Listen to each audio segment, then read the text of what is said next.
Hello friends मु अमरजीत आज आम पूरा मूल स्टार्ट करवा आज स्पोकन इंग्लिश पूरा मूल स्टार्ट करवा डे 1 रु आज आम स्टार्ट करवा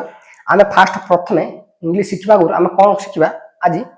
ना प्रथम संबोधन शिखा किमी फास्ट जन को देखा फास्ट आम कौन कह सका कौन कह गाधा कौन कह रात कौन कह गोटे संबोधन करवा शिखा प्रथम आम संबोधनटा शिखा तापर आम इंग्लिश स्पोकन इंग्लिश टाक शिखा प्रथम आज आज पूरा मूल आरंभ करवा कौन शिखा ना देख सका 6 दिन 12टा पर्यटन गुड मॉर्निंग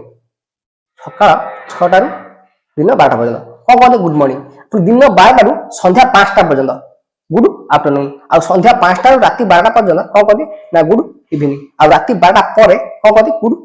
नाइट। अच्छा ये जो आम जो संध्या 5टा राति 12टा राति 7टा 8टा है कौन कहते गुड नाइट कर दिखाते गुड नाइट टा केत राति 12टा पर हम गुड नाइट आउ गुड इवनिंग टा केत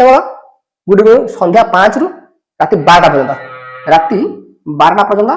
कौन गुड इवनिंग खाली एति आम जाना आज स्टार्ट है आज पूरा मूल आम स्टार्ट करवा आज पार्ट 1 ना आज डे 1 रु स्टार्ट करवा आम मूल शिखा तेणु आज खाली आज एति शिखी था कौन सका 6 रु दिन 12 पर्यंत गुड मॉर्निंग आ दिन 12 रु संध्या 5टा पर्यंत गुड आफ्टरनून आ संध्या 5टा रु राति 12टा पर्यंत गुड इवनिंग राति 12टा पर गुड नाइट आज खाली एति शिखा आज पूरा स्टार्टिंग टा या पर स्टेप बाय स्टेप आम इंग्लिश शिखा पूरा जो शिखना पूरा मूल शिखा चाहिए खाली एठू आरंभ कर।